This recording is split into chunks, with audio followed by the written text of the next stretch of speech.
Prince of peace, സമാധാനത്തിന്റെ പ്രഭു.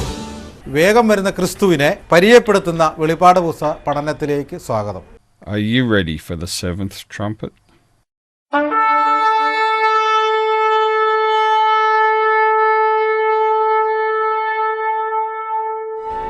I am coming soon. അനീതി നിറഞ്ഞ ലോകത്തെ നീതിമാനായ ദൈവം ന്യായം വിധിക്കുന്ന വിവരണങ്ങളുള്ള വെളിപ്പാട് പുസ്തക പഠനം.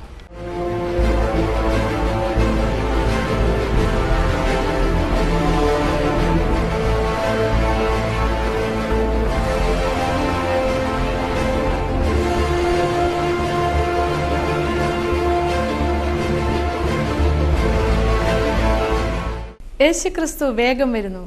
വരവിൻ്റെ ലോകലക്ഷണങ്ങൾ വളരെ കാണുന്നു. വേഗം വരുന്ന ഈ കർത്താവിൽ വിശ്വസിക്കുവാൻ നിങ്ങൾക്കും ഇടയായെങ്കിൽ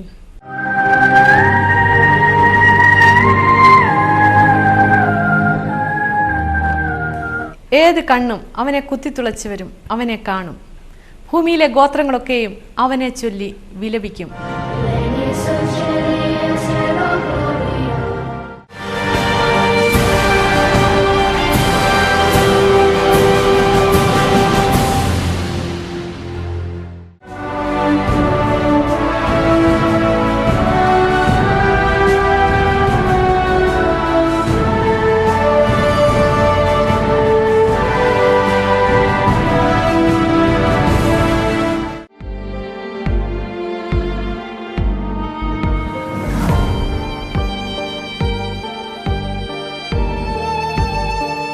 ബുക്ക് ഓഫ് റെവലേഷൻ ചാപ്റ്റർ 13 10 കൊമ്പുകൾ എന്ന് പറഞ്ഞിരിക്കുന്നത് എന്താണെന്നുള്ളത് കഴിഞ്ഞ ക്ലാസ്സിൽ പറഞ്ഞത് മനസ്സിലാകാനിടയായി. ഈ 7 തലയും എന്നുകൂടെ പറഞ്ഞിട്ടുണ്ട്. അതിനെക്കുറിച്ചൊരു വിശദീകരണം കേൾക്കണമെന്നുണ്ട്.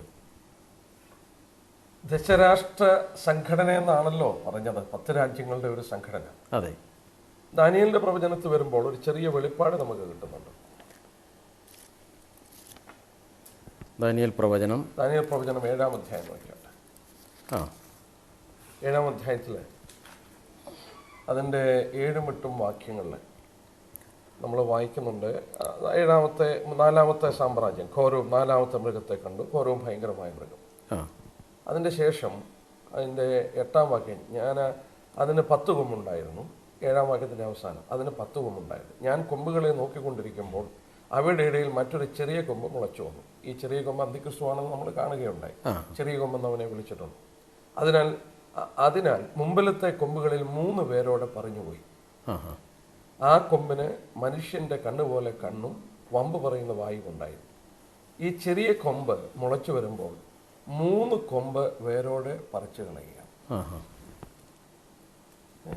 നമ്മള് 7-ാം അധ്യായത്തിന്റെ 20-ാം വാക്യത്തിലും 24-ാം വാക്യത്തിലും അതിന്റെ തലയിൽ 10 കൊമ്പുകളെ കുറിച്ച് മുളച്ചു വരുന്നതുമായ 3 കൊമ്പ് വീഴുന്നതും വീഴിച്ചതും കണ്ടോ?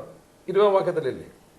10 കൊമ്പുകളെ കുറിച്ചും മുളച്ചു വന്നതും 3 കൊമ്പ് വീഴിച്ചതും കണ്ണും വമ്പ് പറയുന്ന വായും. 3 കൊമ്പിനെ വീഴ്ച കളഞ്ഞു. ഈ ചെറിയ കൊമ്പ് മുളച്ചു വന്നപ്പോൾ 10 കൊമ്പുകളിൽ 3 എണ്ണം വീഴ്ച കണ്ട 10 കൊമ്പ് 10 രാജാക്കന്മാർ അല്ലെങ്കിൽ 10 സാമ്രാജ്യങ്ങൾ. 17-ാം അധ്യായത്തിന്റെ 15-ാം വാക്യം. 10 രാജ്യങ്ങളുടെ ഒരു സംഘടനയാണെങ്കിലും 3 പേരെ അന്തിക്രിസ്തു എഴുന്നേറ്റ് വരുമ്പോൾ വീഴ്ച കളയും. വളരെ സിമ്പിളായിട്ട് പറഞ്ഞാൽ 7 പേര് അലയൻസ് കൊടുക്കും, 3 പേര് അലയൻസ് കൊടുക്കാതെ അവരെ തകർത്ത് കളയും. മറുവിധത്തിൽ പറഞ്ഞാൽ പിന്നീട് 7 പേരുടെ ശിരസാണുള്ളത്. അതാണ് 7 തല എന്ന് രേഖപ്പെടുത്തിയെന്ന് ദൈവദാസന്മാരിൽ ഹാൻലിൻസെ മുതലായവരെ അത് വിശ്വസിക്കുന്നു. അതായത് ദശരാഷ്ട്ര സംഘടനയിലൂടെയാണ് അന്തിക്രിസ്തു എഴുന്നേറ്റ് വരുമ്പോൾ 3 പേരെ തകർത്തുകൊണ്ടാണ് അവൻ കയറി വരുന്നത്. 7 പേര് വില്ലിംഗ്ലി അവനോട് അലയൻസ് കൊണ്ടുവരും. അങ്ങനെ ആ 7 പേരുടെ നേതൃത്വത്തിൽ ഈ ചെറിയ കൊമ്പ് അഥവാ 10 രാജ്യങ്ങളുടെ ഭരണമാണെങ്കിൽ 3 നേതാക്കന്മാരെ അവൻ തകർത്ത് കളയും. അങ്ങനെ വരുമ്പോൾ അതൊരു 7 തലയുടെ ഒരു ഭരണകൂടമായിരിക്കുമെന്ന് വെളിപ്പെടുത്തിയിരിക്കുന്ന ചിത്രമാണ്. ദാനിയേൽ 7-ൽ നമ്മൾ കണ്ടല്ലോ 3 കൊമ്പിനെ വീഴിക്കുന്ന കാര്യം. ആ 3 കൊമ്പുകൾ 3 ഭരണകർത്താക്കളാണ് എന്ന് നമുക്ക് അവിടെ ചിന്തിക്കാം. എന്നാൽ അതിന്റെ ശേഷം നമ്മൾ ഓർക്കണം, അവനോടുള്ള ബന്ധത്തിൽ സാത്താൻ അവന്റെ അധികാരം കൊടുക്കുന്നു. വമ്പും ദൂഷണവും ദൈവത്തിനെതിരായി സംസാരിക്കുന്നു. 5-ാം വാക്യത്തിലെ വമ്പും ദൂഷണവും സംസാരിച്ച വായ അതിന് ലഭിച്ചു. 42 മാസം പ്രവർത്തിപ്പാൻ അധികാരം ലഭിച്ചു. നമ്മൾ ഓർക്കണം, പീഡന കാലഘട്ടം 7 വർഷമാണ്. ആദ്യത്തെ 3.5 വർഷം അവന് ഒരു ലോക ഭരണകർത്താവായി എഴുന്നേൽക്കുകയാണ്. അന്നാണ് യഹൂദൻ ദേവാലയം പണിയപ്പെടുന്നതും മറ്റും നടക്കുന്ന സംഭവങ്ങൾ. സെക്കൻഡ് ഹാഫ് ആണ് 42 months.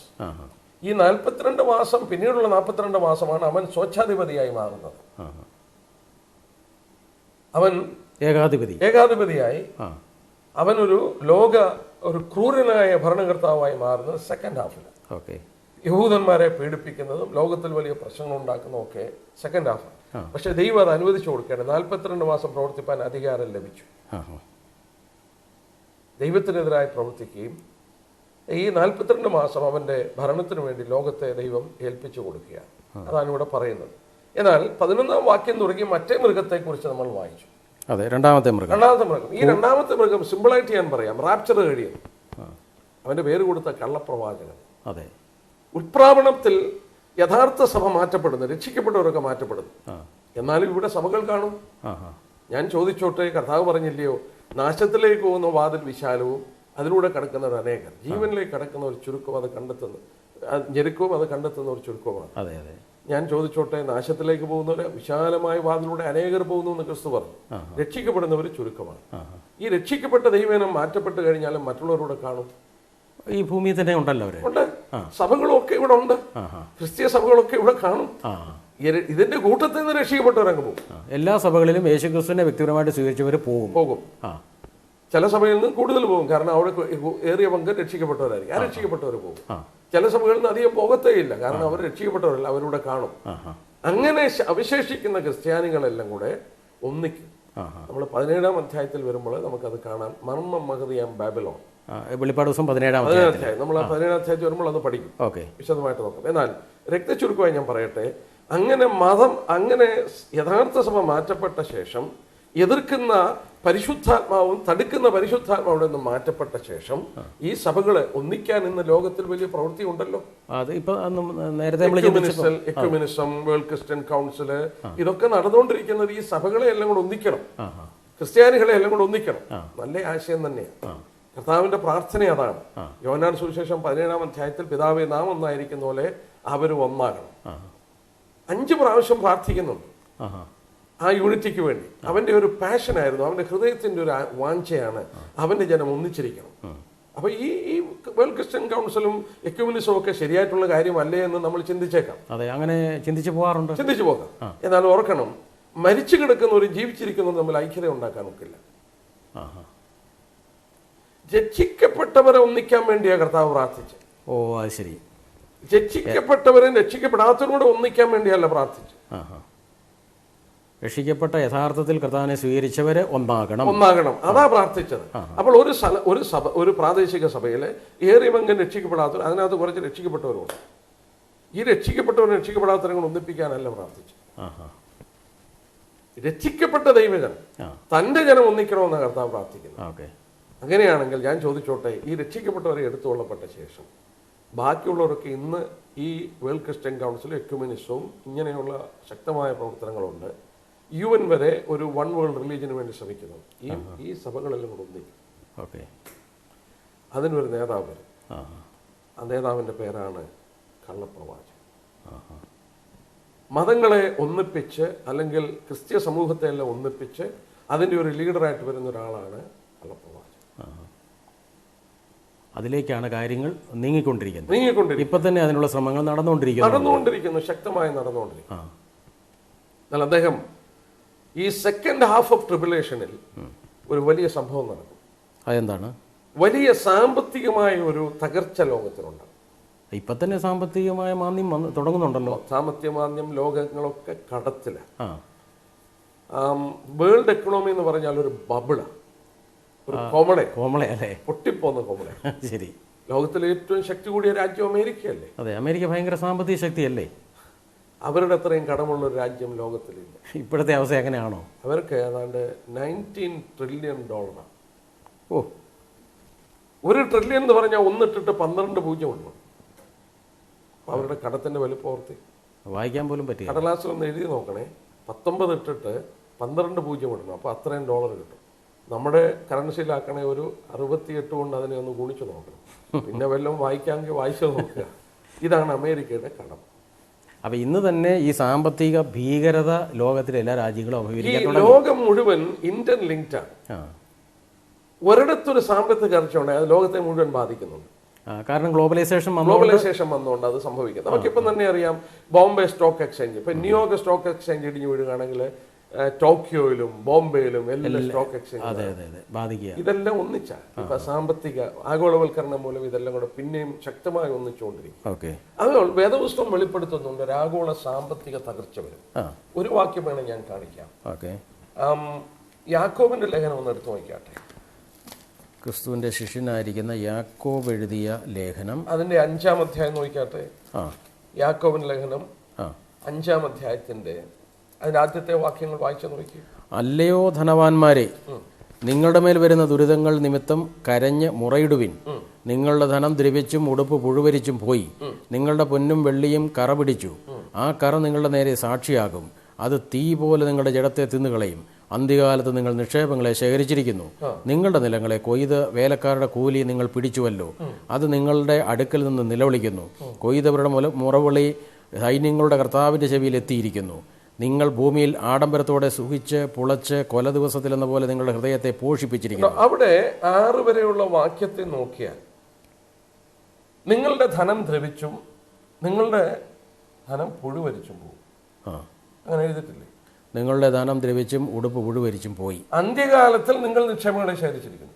അതെ അതെ, അന്ത്യകാലത്തിലെ സംഭവം. അന്ത്യകാലത്തിലെ 4-ാം വാക്യം വായിച്ചാൽ മലയാള ഭാഷയിൽ വിട്ടുപോയൊരു വാക്കുണ്ട്. അതേതാ? By fraud. By fraud. നീ ഒരു കാപട്യം കൊണ്ട് തന്ത്രം കൊണ്ട് നീ ധനവാനായിരിക്കുകയാണ്. നീ കർഷകനെ ചൂഷണം ചെയ്തിരിക്കുകയാണ്. നിലത്തിൽ നിന്ന് അവരെ കർഷകനും കൃഷിക്കാരനും നിലവിളിക്കുകയാണ്. ഇന്ന് വളരെ കൃത്യമായിട്ട് നിറവേറിക്കൊണ്ടിരിക്കുന്ന അന്ത്യകാലത്ത് സംഭവിക്കുന്നതാണ്. ഈ ആഗോളവൽക്കരണത്തിന്റെ പുറകിൽ ആരാണെന്ന് ഇന്നും അറിയത്തില്ല ശരിക്കും. ഈ WTOയുടെ പുറകിൽ പലരുടെയും ധാരണ ഇത് ഒരു കൂട്ടം വലിയ വ്യാപാരികളുടെ തന്ത്രമായ കുത്തക മുതലാളിമാരുടെ ഒരു തന്ത്രം. അമേരിക്ക, യൂറോപ്പ് മുതലായ രാജ്യങ്ങളിൽ നിന്ന്. ഞാൻ ചോദിച്ചോട്ടെ, ഇതുകൊണ്ട് അവർക്കുള്ള ഗുണമെന്നാ? സിമ്പിളായിട്ട് ഞാൻ പറയാം. ഈ കുത്തക മുതലാളിമാർ അവര് ഉദാഹരണമായിട്ട് കാപ്പിപ്പൊടി വലിയൊരു ബിസിനസ് അല്ലേ? കാപ്പി വലിയ കമ്പനീസ്. ഈ കമ്പനികൾക്ക് ലോകത്തിന്റെ ഏത് കോണിൽ നിന്നും കാപ്പിക്കുരു മേടിക്കാൻ. കാരണം ഈ ഗ്ലോബലൈസേഷൻ എവിടെയാണോ വിലക്കുറവ്? ഇന്ത്യ വിലക്കുറവാണ് ഇന്ത്യയിൽ നിന്ന് മേടിക്കാം, ബ്രസീലിലാണ് ബ്രസീലിൽ നിന്ന് മേടിക്കാം, ഇന്തോനേഷ്യ മേടിക്കാം. വിലക്കുറവുള്ളിടത്തുനിന്ന് സാധനം മേടിച്ചു, പ്രോസസ് ചെയ്തു, മാർക്കറ്റ് ചെയ്യുന്നത് എവിടോട്ടാണ്? ആഗോളമായ മാർക്കറ്റ് ചെയ്തു. ഈ ആഗോളമായി മേടിക്കുന്നതുകൊണ്ട് എന്ത് സംഭവിച്ചെന്നറിയാമോ? കർഷകനായതിന്റെ പ്രശ്നമുണ്ടായി. കർഷകന് ന്യായമായ വില കിട്ടുകയല്ലേ? കിട്ടുന്നില്ലെന്ന് പറഞ്ഞാൽ ഇപ്പോൾ ഇവിടെ കാപ്പിക്കുരുവിന് വില കൂടിയാൽ അവൻ വില കുറഞ്ഞിടത്തുനിന്ന് മേടിച്ച് ഉൽപ്പാദിപ്പിക്കും. ഇവന് വിൽക്കാനൊക്കത്തില്ല. അപ്പൊ ഇവന്റെ വില കുറയും. എന്താ ഈ റബ്ബറിന് വില കുറയുന്നത്? അതെ, റബ്ബറിന്റെ വില കുറഞ്ഞുകൊണ്ട് കേരളക്കാരുടെ നമ്മുടെ രാജ്യത്തിന് നട്ടലൊടിച്ച് ഇറക്കുമതി ചെയ്യാൻ അനുവാദം കൊടുത്തു. അന്തർദേശീയ ഈ ഉടമ്പടി കൊണ്ട് അതിന്റെ ഫലമായിട്ട് എന്ത് സംഭവിച്ചു? അന്തർദേശീയ മാർക്കറ്റ് വിലക്കുറവാണല്ലേ, വ്യാപാരികൾ അവിടെ നിന്ന് ഇറക്കുമതി ചെയ്യും. അതുകൊണ്ട് ഇവിടെ ഇതിന് ഡിമാൻഡ് ഇല്ല, ഇവിടെ വില കുറഞ്ഞു കിടക്കുക. അപ്പൊ ഇത് വാസ്തവത്തിൽ നമ്മുടെ കണ്ണിന് മുമ്പിൽ തന്നെ സംഭവിക്കുക. അതുകൊണ്ട് കൃഷിക്കാരനും കൂലിക്കാരനും കരയുന്നു. നീ ബൈ ഫ്രോഡ് നീ ധനവാനാകും. ദൈവം എഴുതി വെച്ചിരിക്കുക. ഈ ധനം ദൈവം പറഞ്ഞു ഇത് പുഴുവരിച്ചു പോകും. അത് സാമ്പത്തിക തകർച്ച. യേശുക്രിസ്തു പറഞ്ഞൊരു വാക്കുണ്ട്, ലൂക്കോസിന്റെ സുവിശേഷം 16:9. അവിടെ മാമോൻ എന്നാ ഉപയോഗിച്ചത്. മാമോൻ എന്ന് പറഞ്ഞാൽ വെൽത്ത് എന്നാ, പണമെന്നാ. കർത്താവ് പറഞ്ഞില്ലേ നിനക്ക് മാമോനെയും ദൈവത്തെയും കൂടെ സേവിക്കാനൊക്കത്തില്ല. അതെ അതെ, ധനമാണ്. അവിടെ കർത്താവ് പറഞ്ഞൊരു വാക്ക് നോക്കി. ലൂക്കോസ് സുവിശേഷം 16:9 വാക്യം. നമ്മുടെ കർത്താവ് തന്നെ പറഞ്ഞിരിക്കുന്ന ഒരു വാക്കാണ് അതല്ലേ? 16:9 വാക്യത്തിൽ അനീതിയുള്ള മാമോനെ കൊണ്ട് നിങ്ങൾ സ്നേഹിതന്മാരെ ഉണ്ടാക്കിക്കൊള്ളുവിൻ എന്ന് ഞാൻ നിങ്ങളോട് പറയുന്നു. അത് ഇല്ലാതെയാകുമ്പോൾ അനീതിയുള്ള മാമോൻ ഇല്ലാതാകും. when it fails. if it fails എന്നല്ല കർത്താവ് പറഞ്ഞേ, when it fails. അതില്ലാതെ പോകുമ്പോൾ അതില്ലാതെ പോകും. അപ്പൊ അനീതിയുള്ള മാമോനെ കൊണ്ട് ധനവാന്മാരായ ഒരു കാര്യമാണ് ഇന്നത്തെ ലോകത്തിൽ പോലും നമ്മൾ കാണുന്നത്. അതില്ലാതെ പോകുമെന്ന് കർത്താവ് പറഞ്ഞു. ഓക്കെ, അതില്ലാതെ പോകും. ഞാൻ ഇതിനുള്ള ബന്ധത്തിൽ ഓർക്കാറുണ്ട്. ഇനിയും വേറൊരു വാക്യം എടുത്താട്ടെ. വെളിപ്പാട് ദിവസം 18-ാം അധ്യായത്തിന്റെ നമ്മൾ പഠിക്കാൻ പോകുന്ന ഒരു വിഷയമാണ്. 17-ാം വാക്യം നോക്കിയാട്ടെ. മാറത്തടിച്ചും കൊണ്ട് ഒരു ധനവാന്മാരുടെ സംഘം കരയുന്ന ഒരു കാര്യമുണ്ട്. 17-ാമത്തെ വാക്യം. ഏത് കപ്പിത്താനും ഓരോ ദിക്കിലേക്കും കപ്പലേറി പോകുന്ന ഏവനും കപ്പൽക്കാരും കടലിൽ തൊഴിൽ ചെയ്യുന്നവരൊക്കെയും ദൂരത്തു നിന്ന് അവളുടെ ദഹനത്തിൻ്റെ പുക കണ്ട് മഹാനഗരത്തോട് തുല്യമായ നഗരം ഏത് എന്ന് നിലവിളിച്ച് പറഞ്ഞു. അവർ തലയിൽ പൂഴി വാരിയിട്ടും കൊണ്ട് അയ്യോ അയ്യോ, കടലിൽ കപ്പലുള്ളവർക്ക് എല്ലാം തൻ്റെ ഐശ്വര്യത്താൽ സമ്പത്ത് വർദ്ധിപ്പിച്ച മഹാനഗരം 1 മണിക്കൂർ കൊണ്ട് നശിച്ചു പോയല്ലോ എന്ന് പറഞ്ഞ് കരഞ്ഞും ദുഃഖിച്ചും കൊണ്ട് നിലവിളിച്ചു. 1 മണിക്കൂറും കൊണ്ട് ആ സമ്പത്ത് ഇല്ലാതെ പോകും. ആ പ്രവചനവും ബൈബിളിലുണ്ട്. മാറത്തടിച്ചും കൊണ്ട് കരയുക. പക്ഷെ ഇത് വായിച്ചപ്പോൾ ഞാനൊരു കാര്യം ഓർത്തു. ഇന്ന് സ്വർണത്തിന് വളരെ വില കൂടി. വില കുറവാ? വില കൂടി. ഇപ്പോൾ സ്വർണത്തിന് വലിയ വിലയാണ്. ഈ സ്വർണത്തിന് ആരാ വില കൂട്ടുന്നത്? അത് ഈ കുത്തക വ്യാപാരിമാരാണോ? സ്വർണത്തിന് വില കൂട്ടുന്ന മനുഷ്യന് ജിജ്ഞാസ കൂടുമ്പോൾ സ്വർണത്തിന് വില കൂടും. ശരി. സ്വർണത്തിന് വില കൂട്ടുന്നത് മനുഷ്യൻ തന്നെയാണ്. അതായത് സാമ്പത്തിക പ്രശ്നങ്ങള് അവന് ഇതൊക്കെ വരുമ്പോൾ സ്വർണം മേടിച്ചു വെക്കും. അപ്പൊ ഡിമാൻഡ് കൂടും. അങ്ങനെ സ്വർണത്തിന് വില കൂടും. എന്തിനാണെന്ന് ചോദിച്ചാൽ എന്തെങ്കിലും പ്രശ്നം ഉണ്ടായാലും ഈ സ്വർണം വിൽക്കാമല്ലോ. കറൻസിക്ക് വില പോകാം, പക്ഷേ സ്വർണത്തിന് വില പോകത്തില്ലല്ലോ. അതാണ് ചിന്ത. എന്നാൽ വേദപുസ്തകം എഴുതി ഒരു ദിവസം വരും ആ സ്വർണത്തിന് വിലയില്ലാതെ വരും. അതെവിടെ പറഞ്ഞിരിക്കുന്നത്? എസെക്കിയേൽ പ്രവചനം നടത്തി. ബൈബിളിലെ പഴയ നിയമത്തിന്റെ പുസ്തകം 7-ാം അധ്യായത്തിന്റെ 9-ാം വാക്യത്തിൽ 19-ാം വാക്യം. എസെക്കിയേൽ പ്രവചനം 7:19 അന്ന് കുറെ സ്വർണ്ണമുണ്ട്, അതൊന്നും വിറ്റിട്ട് എന്തെങ്കിലുമൊക്കെ മേടിക്കാന്ന് വിചാരിക്കുന്ന ഒരു സാമ്പത്തിക തകർച്ചയുടെ കാലഘട്ടമുണ്ട്. 7-ാം അധ്യായം 19-ാമത്തെ വാക്യം. 7-ാം അധ്യായത്തിന്റെ 19-ാം വാക്യത്തിൽ അവർ തങ്ങളുടെ വെള്ളി വീഥികളിൽ എറിഞ്ഞു കളയും. അത് വെള്ളിയെക്കുറിച്ചാണ് പറയുന്നത്. അടുത്ത വാക്യത്തിൽ പൊന്ന് അവർക്ക് മലമായി തോന്നും. അവരുടെ വെള്ളിക്കും പൊന്നിനും യഹോവയുടെ കോപ ദിവസത്തിൽ അവരെ വിടുവിപ്പാൻ കഴിയുകയില്ല. അതിനാൽ അവരുടെ വിശപ്പടങ്ങുകയുമില്ല, അവരുടെ വയറ് നിറയുകയുമില്ല. അത് അവർക്ക് അകൃത്യഹേതു ആയിരുന്നുവല്ലോ. അവരുടെ വെള്ളിയും പൊന്നുമൊക്കെ മലം പോലായി മാറും, ഒരു വിലയില്ലാതായി മാറും അല്ലേ? വീഥിയിൽ എറിഞ്ഞു കളയുമെന്ന്. ഞാൻ ചോദിച്ചോട്ടെ, ഇത് കൊണ്ട് വിശപ്പടക്കാൻ ഒക്കത്തില്ല എന്ന് പറഞ്ഞാൽ ഇത് കൊടുത്താൽ ഒന്നും കിട്ടത്തില്ല. ഇത് തിന്നാനൊക്കത്തില്ല. എന്നാൽ ഇത് വല്ലതും കൊടുത്തു വല്ലതും മേടിക്കാന്ന് വിചാരിച്ചാൽ ഒരു തരം വേണ്ട. ഇതൊരു ഭയങ്കര ആപത്തിലേക്കാണ് ലോകം നീങ്ങുന്നത്. അതാണ് സാമ്പത്തിക തകർച്ച. അതും ബൈബിളിൽ പ്രവചിച്ചു. ബൈബിളിൽ പറഞ്ഞിട്ടുണ്ട്, അന്ത്യകാലത്ത് നിന്റെ ധനം ദ്രവിക്കും. അന്ന് ഈ ധനം ദ്രവിക്കുന്ന കാലത്ത് മറ്റൊരു കാര്യം നടക്കും. അതാണ് നമ്മൾ ചിന്തിക്കുന്നത്. ഇതിൽ ഞാനിത് കേൾക്കുമ്പോൾ എനിക്ക് തോന്നിപ്പോകുന്നൊരു കാര്യം, നമ്മുടെ ലോകത്തെ രക്ഷിക്കാനായിട്ട് ആധുനിക ശാസ്ത്രത്തിന് കഴിയുകയില്ല, ആധുനികമായ ഒരു കാര്യത്തിനും കഴിയുകയില്ല. അത് മാത്രവുമല്ല, ആധുനിക സാമ്പത്തിക ശാസ്ത്രജ്ഞന്മാർക്ക് പോലും നമ്മുടെ ആധുനിക ലോകത്തെ രക്ഷിക്കാൻ കഴിയുകയില്ല എന്ന് ബൈബിൾ വളരെ വ്യക്തമായി പഠിപ്പിക്കുന്നു. അതുകൊണ്ട് നമുക്ക് ആശ്രയിക്കേണ്ടത് ലോക സാമ്പത്തിനെയോ അല്ലെങ്കിൽ സാമ്പത്തിക ശാസ്ത്രത്തെയോ അല്ല, നമുക്ക് ആശ്രയിക്കേണ്ടത് ദൈവത്തെയാണെന്നുള്ള ഒരു ചിന്ത ഇതിനകത്ത് വരുന്നുണ്ട്.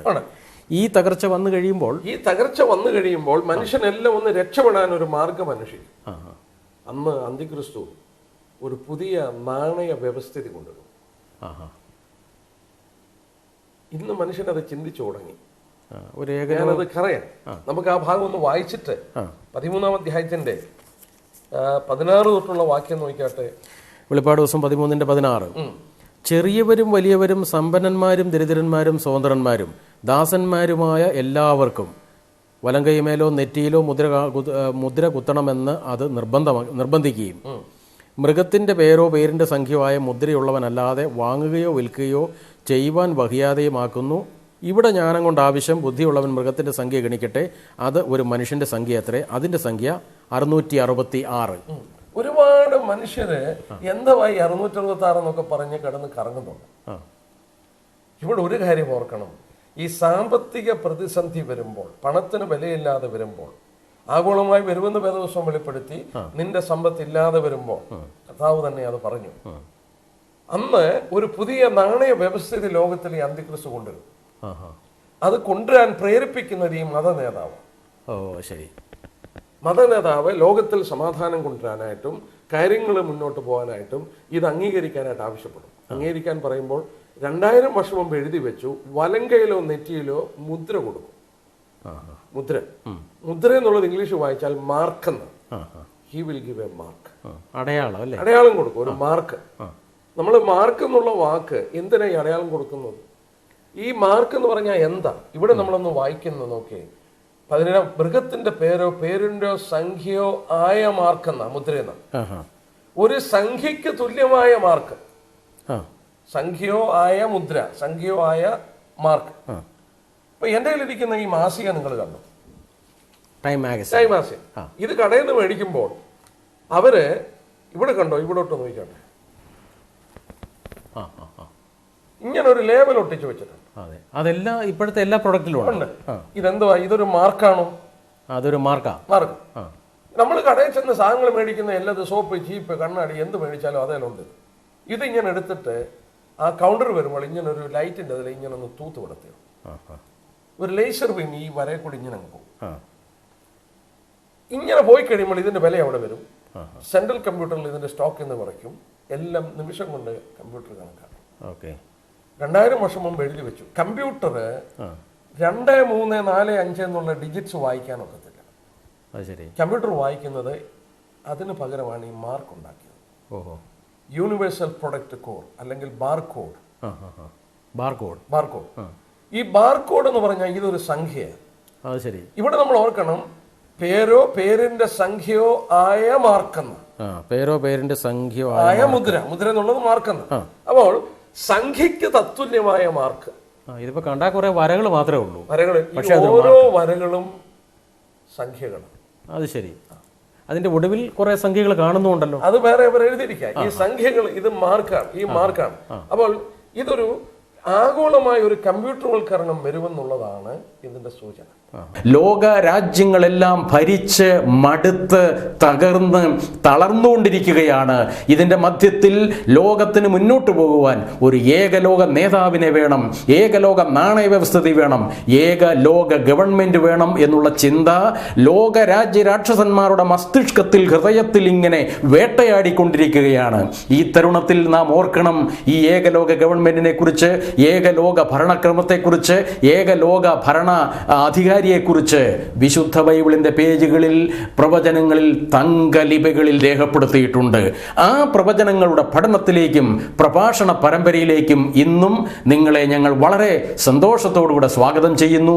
കേൾക്കുക, ചിന്തിക്കുക, പഠിക്കുക. പ്രപഞ്ചനാഥന് വേണ്ടി ജീവിതത്തെ ഏൽപ്പിച്ചു കൊടുക്കുവാൻ നമുക്കിടയായെങ്കിൽ എത്രയോ നന്നായിരുന്നു. കർത്താവായ യേശുക്രിസ്തു പറഞ്ഞു, ഞാൻ തന്നെ വഴിയും സത്യവും ജീവനുമാവുന്നു, ഞാൻ മുഖാന്തരമല്ലാതെ ആരും പിതാവിൻ്റെ അടുത്ത് എത്തുകയില്ല.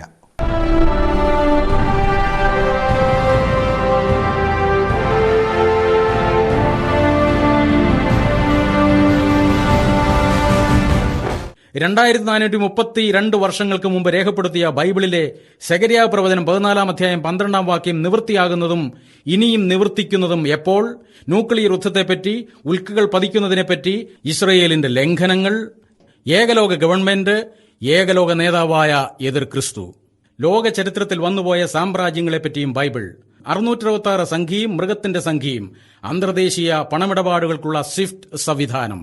ഈ വിഷയ പഠനങ്ങൾ ഉൾക്കൊള്ളുന്ന 13 മണിക്കൂർ ദൈർഘ്യമുള്ള അന്ത്യനാഴിക എന്ന ഓഡിയോ MP3 CD. അതെ, ലോകാന്ത്യത്തെ പറ്റിയുള്ള ബൈബിളിന്റെ മുഴുവൻ പ്രവചനങ്ങളും കോർത്തിണക്കി അക്കവും പുള്ളിയും ഇട്ട് വിശദീകരിക്കുന്ന, ഒടുവിൽ എന്ത് ഭവിക്കും എന്ന് വിശദമാക്കുന്ന 13 മണിക്കൂർ ദൈർഘ്യമുള്ള ഒരു മനോഹര MP3 CD. അന്ത്യനാഴിക. ദേശീയ അന്തർദേശീയ വേദികളിൽ ശ്രദ്ധേയരായ റേഡിയോ TV പ്രഭാഷകരും ബൈബിൾ പ്രവചന പണ്ഡിതരുമായ brother John P. Thomas Kochi, brother John Sebastian Kottayam എന്നിവർ നിങ്ങളോട് സംസാരിക്കുന്നു. മരണം ഒരു നിത്യ യാഥാർത്ഥ്യമാണ്. മനുഷ്യൻ മരിച്ചാൽ വീണ്ടും ജീവിക്കുമോ? മനുഷ്യൻ മരിച്ചാൽ ഉയർത്തു നിൽക്കുമോ?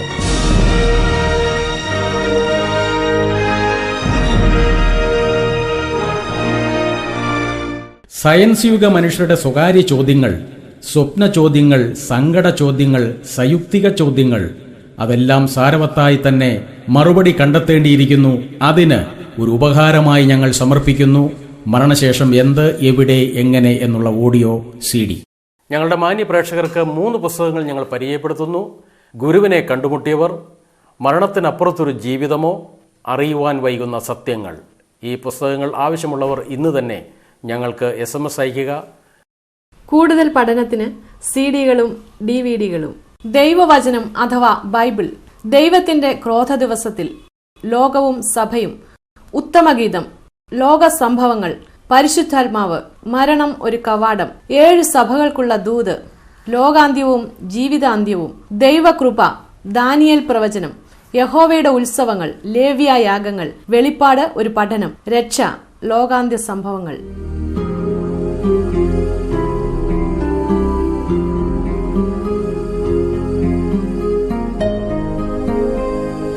ഈ പ്രോഗ്രാമിനെ കുറിച്ചുള്ള നിങ്ങളുടെ അഭിപ്രായങ്ങളും നിർദ്ദേശങ്ങളും നിങ്ങളുടെ പ്രാർത്ഥനാ വിഷയങ്ങളും ഞങ്ങളെ അറിയിക്കുക. ഞങ്ങളുടെ മൊബൈൽ നമ്പർ ശ്രദ്ധിച്ചാലും 9495446029. Email address peacetract@gmail.com. ലോകത്തിലെ പ്രധാനപ്പെട്ട ഭാഷകളിൽ സമാധാന സന്ദേശം വായിച്ചറിയുക. സന്ദർശിക്കുക www.peaceministry.org. ദൈവം നിങ്ങളെ അനുഗ്രഹിക്കുമാറാകട്ടെ.